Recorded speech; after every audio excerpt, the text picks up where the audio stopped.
할렐루야. 오늘도 하나님이 큰 은혜 주실 줄 믿습니다. 우리 서로 인사하겠습니다. 잘 나오셨습니다. 잘 나오셨습니다.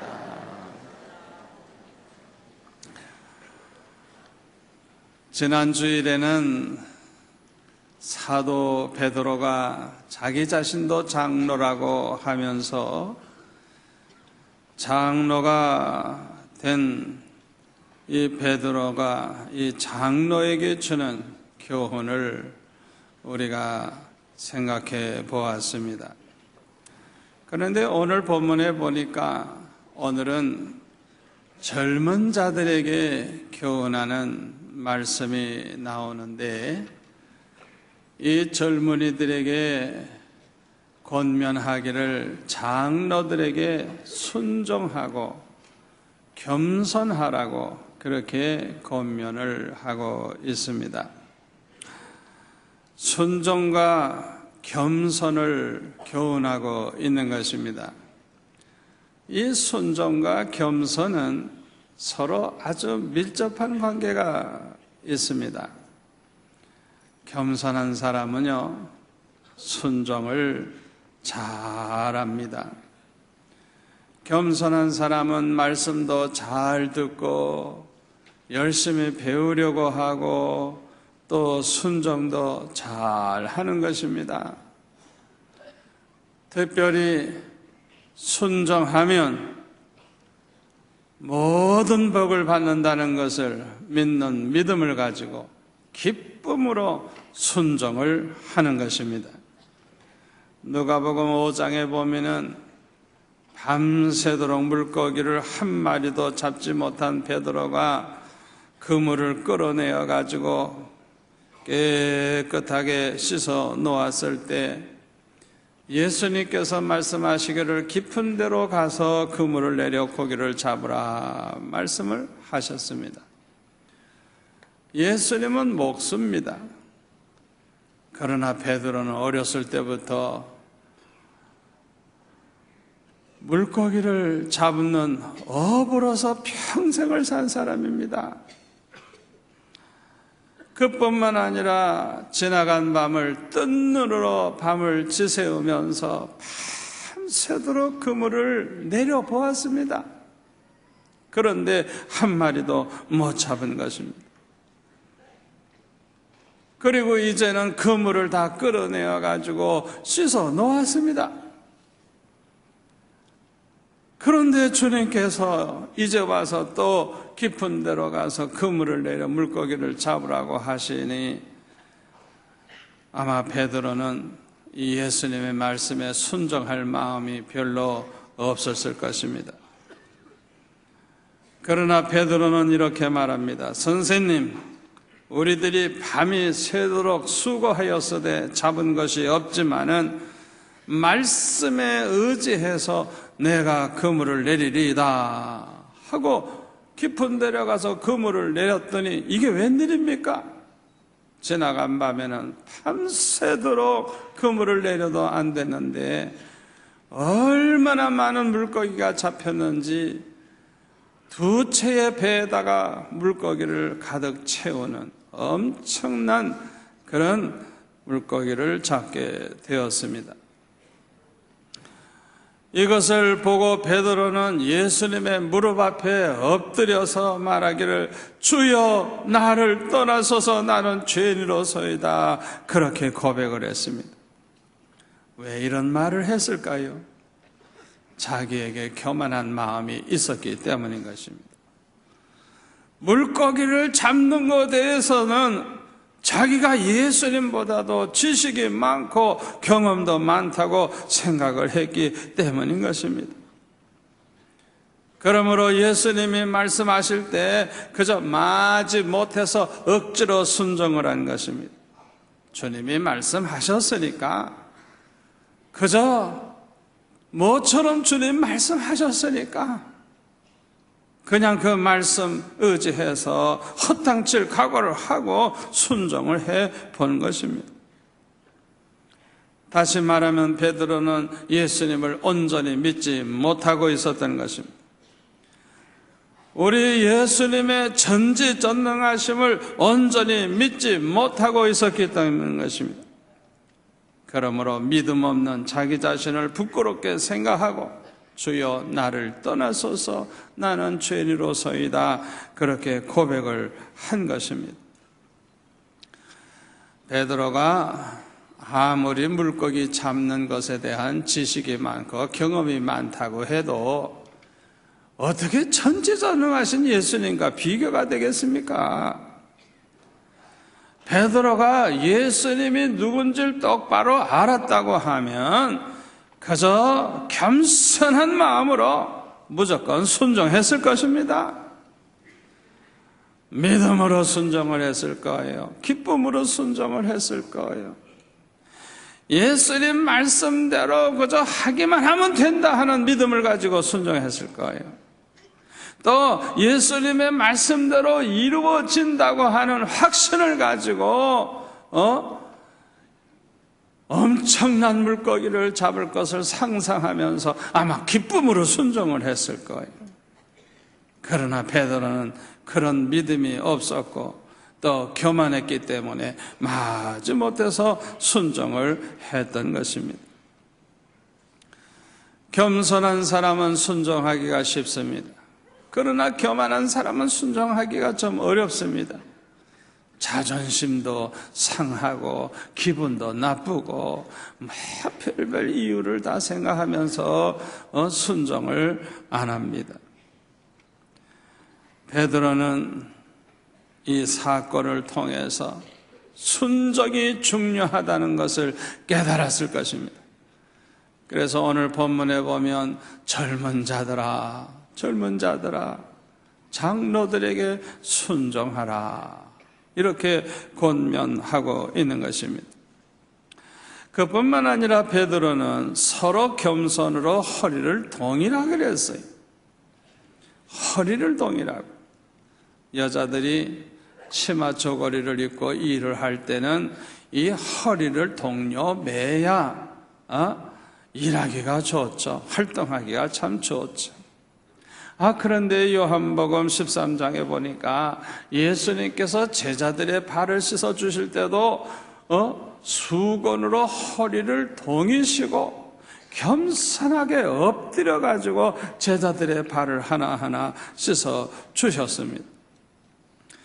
예수님은 이렇게 본을 보이시면서 말씀하시기를 요한복음 13장 12절에 보니까 그들의 발을 씻으신 후에 옷을 입으시고 다시 앉아 그들에게 이르시되 내가 너에게 행한 것을 너희가 아느냐? 너희가 나를 선생이라 또는 주라 하니 너희 말이 옳도다. 내가 그러하다. 내가 주와 또는 선생이 되어 너의 발을 씻었으니 너희도 서로 발을 씻어주는 것이 옳으니라. 내가 너에게 행한 것 같이 너희도 행하게 하려 하여 본을 보였노라. 우리 주님이 말씀을 하셨습니다. 예수님께서 수건으로 허리를 동이시고 허리를 굽히시고 겸손한 자세로 제자들의 발을 씻어주신 것처럼 우리 성도들도 예수님을 본받아야 될 줄로 믿습니다. 옛날 안동에 있는 그 안동교회에는 박승봉 장로님이라고 하는 그런 유명한 장로님이 계셨습니다. 이 안동에서 오신 분이 이 자리에 많이 계시겠습니다만은 이 안동 사람들은 다 양반이라고 생각하죠.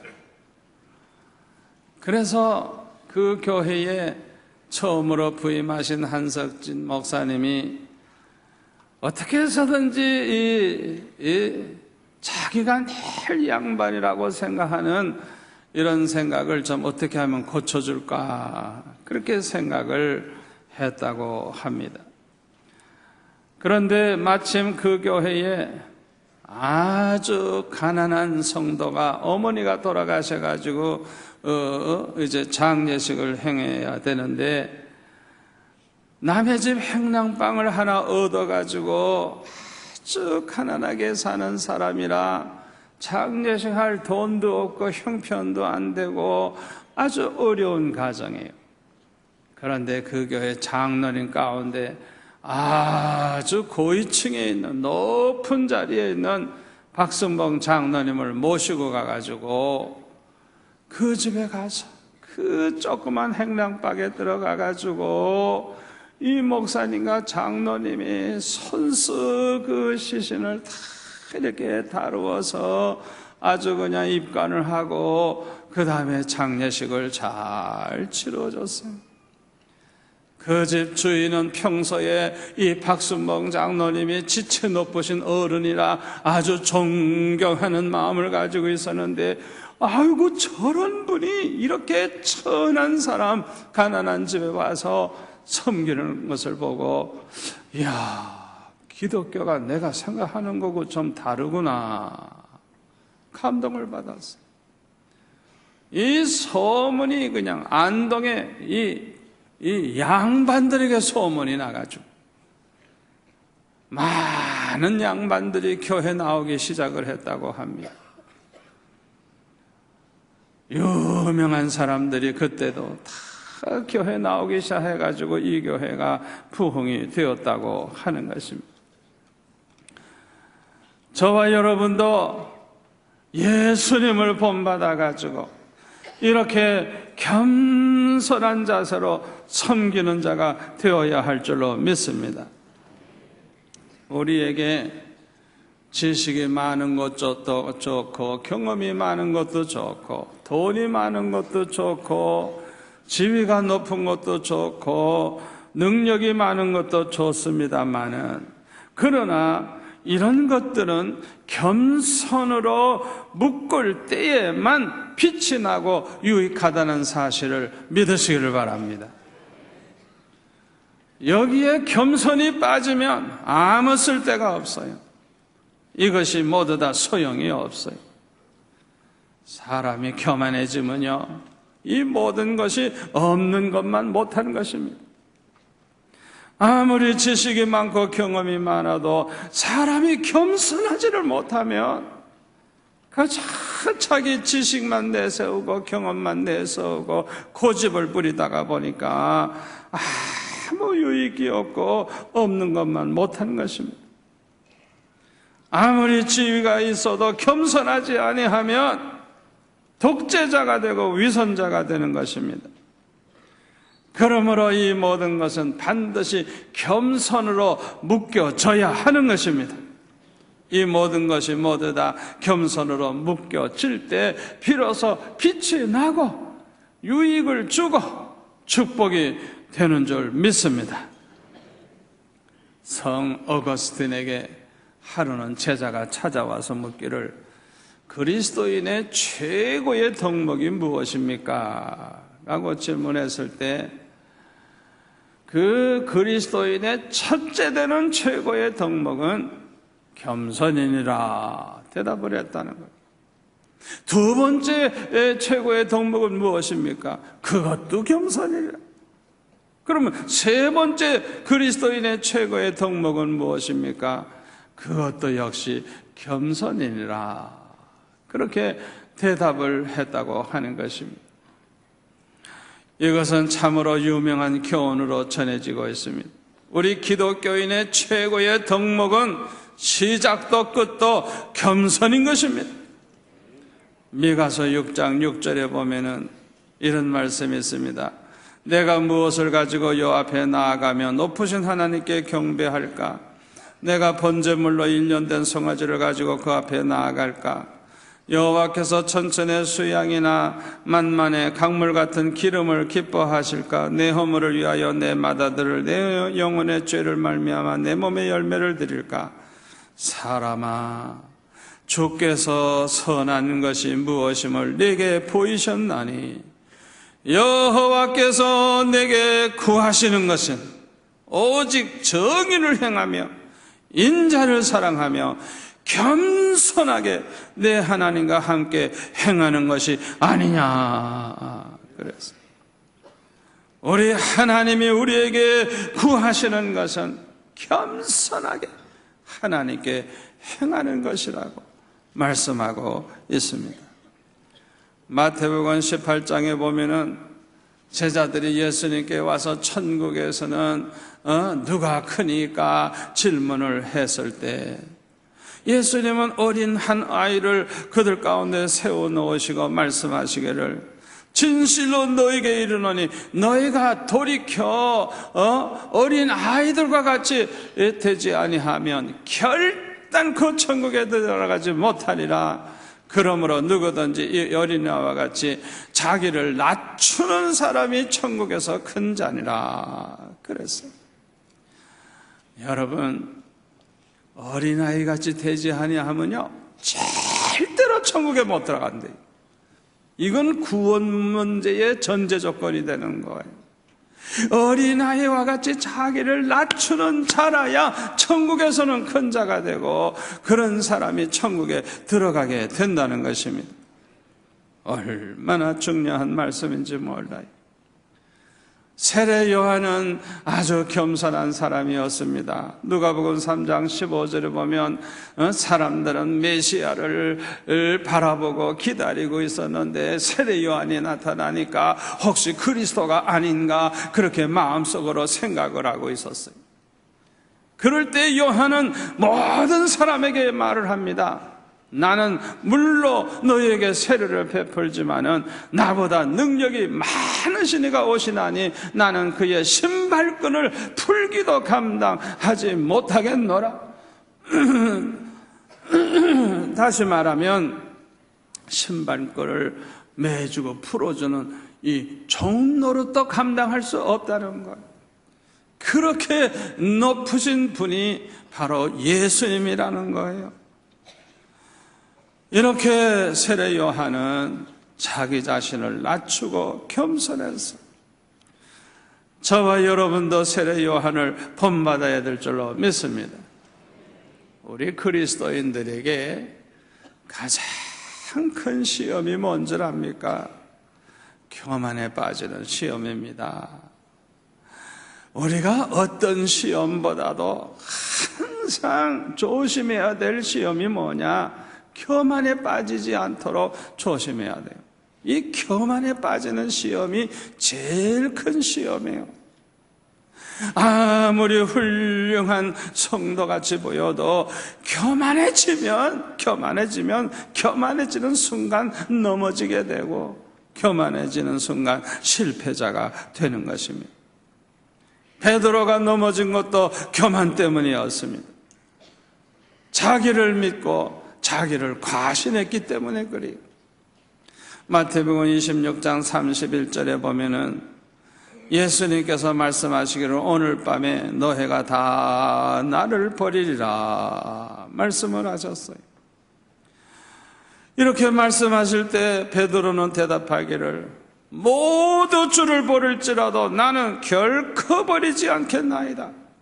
자기는 다른 사람과 아주 특별한 사람인 것처럼 이렇게 아주 큰 소리하고 장담을 합니다. 그때 예수님이 뭐라고 말씀하셨어요? 오늘 밤에 다 굴기 전에 네가 나를 3번 부인하리라 말씀을 하셨어요. 이 말씀을 들었으면 정신을 좀 차리고 겸손해야 되겠는데 아직도 교만이 남아있어가지고 또 이렇게 말합니다. 내가 주와 함께 죽을지언정 주를 부인하지 않겠나이다 하면서 큰 소리를 팍팍 쳤어요. 그런 교만했기 때문에 주님의 말씀을 생각도 하지 아니하고 깨어 기도하지도 아니했어요. 정신을 차리질 못했어요. 그러니까 넘어질 수밖에 없었고 결국에는 예수님을 모른다고 부인하고 맹세하고 저주까지 하는 이런 못할 짓을 하고 만 것입니다. 베드로는 이렇게 교만한 마음을 가졌다가 넘어진 경험이 있기 때문에 자기의 그 과거를 생각하면서 젊은이들에게 겸손하라고, 겸손으로 마음을 통일하고 이렇게 교훈하고 있는 것입니다. 성경을 보니까요, 교만해지면요 모든 게 다 끝나버리는 겁니다. 교만하면요 망합니다. 느부갓네살 왕을 보세요. 바빌론 왕으로서 천하를 호령하는 왕입니다. 그러나 교만하니까 하나님께서 정신병에 걸리게 하시는데요, 꼭 짐승과 같은 짓을 하는 정신병에 걸린 거예요. 교만하니까 하나님께서 짐승과 같은 인간이 되게 하신 거예요. 우시야 왕이 교만해지니까, 나라가 좀 강성해지니까 교만한 마음이 쏙 들어왔어요. 제사장들만이 할 수 있는 이 향단에다가 분향하는 일을 자기가 하겠다고. 이거는 아무나 할 수 있는 게 아니에요. 왕이라도 할 수 없어요. 그러니까 제사장들이 안 된다고 말리니까 그냥 화를 내면서 분노하는 순간에 이마에 나병이 생겨가지고 나병 환자가 돼가지고 별궁에서 평생 혼자 고생하다가 죽었어요. 여러분, 교만하면 망하는 거예요. 사울 왕은 겸손할 때 하나님이 그를 세우사 왕으로 세워주시고, 교만해지니까 하나님 말씀 저버리게 되고 결국에는 하나님으로부터 버림받게 되었어요. 그래서 멸망하고 말았어요. 그러므로 잠언 18장 12절에 보면 사람의 마음에 교만은 멸망의 선봉이요 겸손은 존귀의 길잡이니라 그랬어요. 야고보서 4장 6절에 보면 하나님이 교만한 자를 물리치시고 겸손한 자에게 은혜를 주신다 그랬어요. 시편 119편 21절에 보면 교만하여 저주를 받으며 교만하면 저주를 받는다 그랬어요. 잠언 29장 23절 사람이 교만하면 낮아지게 되겠고 겸손하면 영예를 얻으리라 그랬어요. 잠언 14장 3절 미련한 자는 교만하여 입으로 매를 자청하고, 미련한 인간이 교만하다는 것. 오바댜 1장 3절에 보면 너의 교만이 너를 속였도다. 교만한 인간은 자기가 힘이 있는 줄 알아요. 자기가 굉장한 줄 알아요. 나중에 펑펑 넘어가고 실패한 다음에는 결국 자기의 교만 때문에 스스로 속았다는 걸 알게 되죠. 겸손하면 복을 받습니다. 겸손하면 하나님이 함께 하십니다.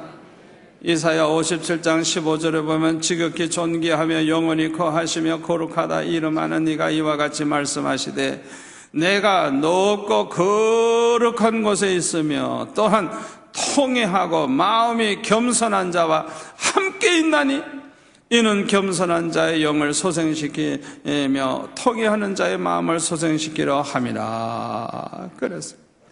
높고 거룩한 곳에 하나님은 또 어디에 계시느냐? 마음이 겸손한 자와 함께 계시다는 것. 아멘.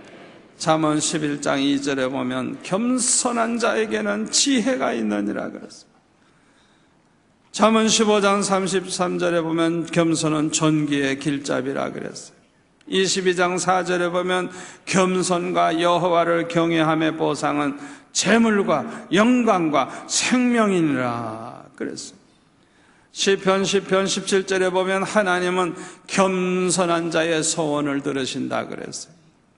겸손한 사람의 소원을 하나님은 들어주십니다.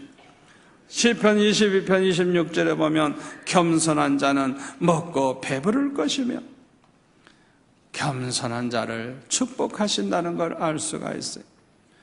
창세기 26장에 보면은 이삭은 너무나도 겸손한 사람이었습니다.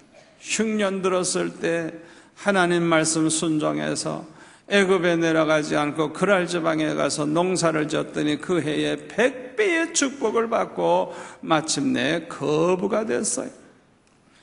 하나님께서 이렇게 순종한 이삭을 축복을 하셨어요.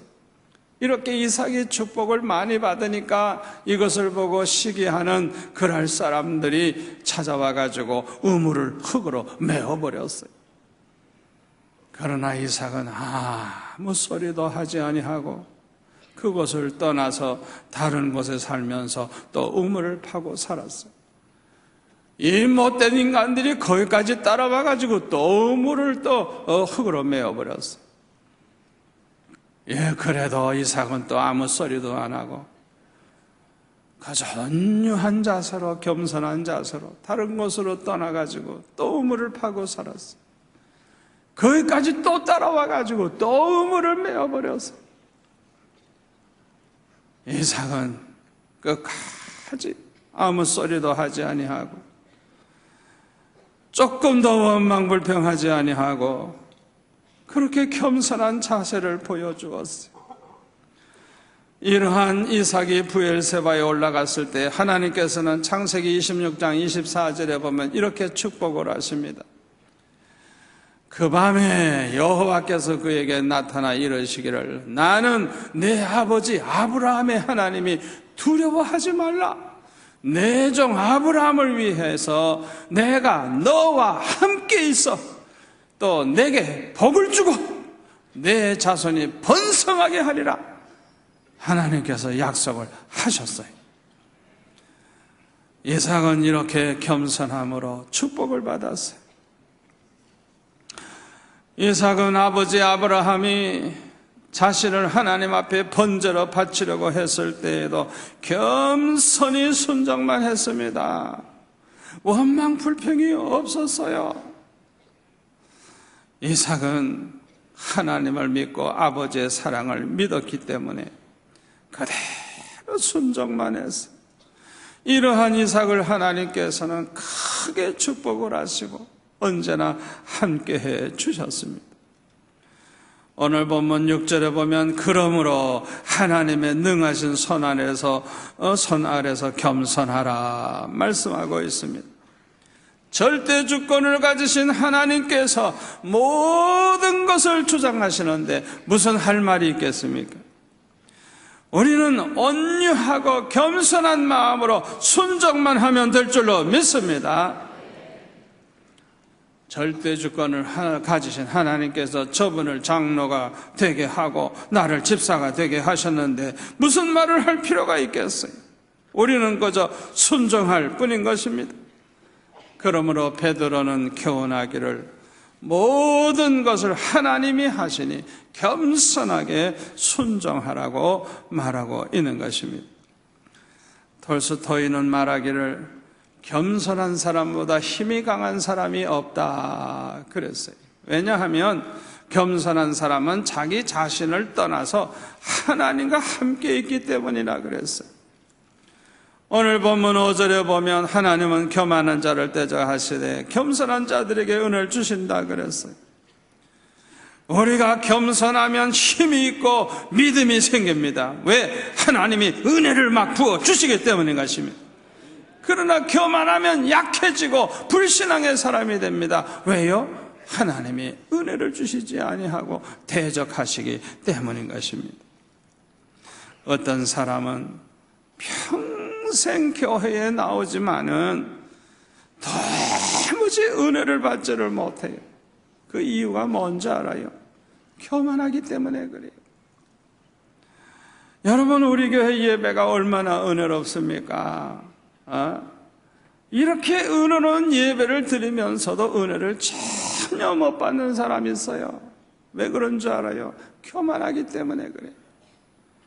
자기는 그저 높은 자리에 올라서 가지고 판단을 하고 있어요. 아이고 저 인간들, 아이고 한심한 인간들 이러고 설교를 들어도 하나님의 음성을 들으려고 하는 자세는 없고, 하하 설교 잘하네, 하하 정목사 설교 왜 저렇게 하노 이러고 따지고 있어요. 그러니 은혜 받을 길이 없는 거예요. 하나님은 절대로 교만한 자에게는 은혜를 주시질 않습니다. 은혜를 못 받으니까 믿음이 생길 리가 없죠. 밤낮 젖먹이 신자 노릇만 하죠. 여러분, 우리 교회 새신자들 간증을 들어보면요, 예배당에 들어오는 순간에 눈물이 나오기 시작을 하는데, 찬양대에서 찬양할 때도 왜 그렇게 눈물이 나오고, 목사님의 설교를 들을 때도 왜 그렇게 눈물이 나오는지, 그냥 한 시간 내내 울면서 예배를 드린다고 하는 분이 얼마나 많은지 몰라요. 이거는 성령께서 겸손한 자의 마음을 만져주시기 때문에 이런 일이 일어나는 줄로 믿습니다. 겸손한 자에게 하나님은 은혜를 주시는 것입니다. 겸손해야 인격도 성장합니다. 왜요? 겸손한 자에게 은혜 주시니까 은혜를 받아가지고 점점 성품이 변화되기 때문에 아주 훌륭한 인격을 가지게 되는 것입니다. 겸손한 만큼 축복도 받게 됩니다. 여러분, 겸손한 자에게 하나님이 축복하십니다. 교만하면 교만해지는 순간에 그 사람은 더 이상 축복을 받지 못하고 중단되고 맙니다. 그걸 우리가 꼭 명심해야 돼요. 행복도 겸손해야 얻을 수가 있습니다. 겸손한 사람은 항상 감사하면서 살기 때문에 이 겸손한 만큼 행복해지는 것입니다. 부부 사이의 행복도 그렇습니다. 겸손한 남편은 자기 아내를 볼 때마다 너무너무 과분해. 나같이 부족한 사람에게 이렇게 훌륭한 여자를 하나님이 주셨으니 너무 감사하다고 과분하게 생각하고 감사하면서 살아요. 그러니까 행복하죠. 겸손한 여자들은 자기 남편을 아주 과분하게 생각합니다. 나에게 이렇게 훌륭한 남편을 주신 하나님 감사합니다 생각하면서 늘 감사하다고 하면서 살아요. 그러니까 행복할 수밖에 없죠. 여러분, 불행의 원인이 어디에 있는 줄 압니까? 교만하기 때문에. 내가 교만하기, 자기 분수도 모르고 아이고 재수없게 어때 이런 인간이 걸렸어. 밤낮 원망불평하고 사니까 싸움질만 하고 행복해질 수가 없는 거예요. 겸손해야 행복도 얻을 수 있는 거예요. 아멘. 베드로는 젊은이들에게 겸손하라고 교훈하는 이유가 여기에 있습니다. 때가 되면 너희를 높이시리라. 지금은 젊었지만은 조금만 있으면 늙게 됩니다. 지금은 장로님에게 순종하고 있지만은 얼마 안 있으면 장로가 될 것입니다. 그래서 젊은이들을 가르칠 때가 올 것입니다. 때가 되면이라고 했어요. 하나님의 때가 있습니다. 우리는 하나님의 때를 기다릴 줄 알아야 합니다. 조급해서는 안 됩니다. 때가 되면 하나님이 높여주신다는 걸 믿고 온유하고 겸손하게 즐거운 마음으로 순종만 하면 때가 되면 하나님께서 다 인정받게 하시고 그를 장로가 되게 하실 줄 믿습니다. 지금은 순종하는 위치에 있지만 얼마 안 있으면 남을 가르치는 위치에 있게 될 것입니다. 지금은 남의 지시를 받고 있고 그 지시에 온유한 마음으로 겸손하게 따르고 있지만은 얼마 후에는 인정을 받고 남을 지시하는 자가 될 때가 올 것입니다. 그러므로 때가 되면 하나님이 높여주신다는 걸 믿고 하나님의 능하신 손 아래서 겸손하라, 베드로는 말씀하고 있습니다. 오늘 주신 말씀이 저와 여러분에게 일평생 축복이 될 줄로 믿습니다. 기도하겠습니다. 아버지 하나님 감사합니다. 이 귀한 말씀을 듣는 자만 되지 말고 마음에 새겨서 항상 겸손하게 살아가는 자가 되게 하여 주옵소서. 예수님의 이름으로 기도하옵나이다. 아멘.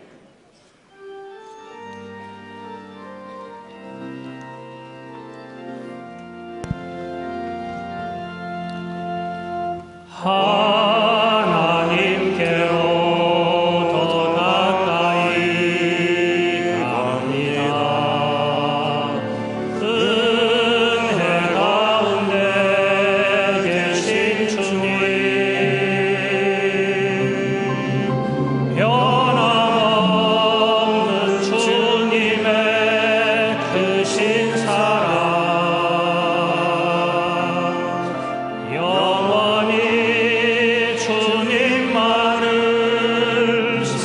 오니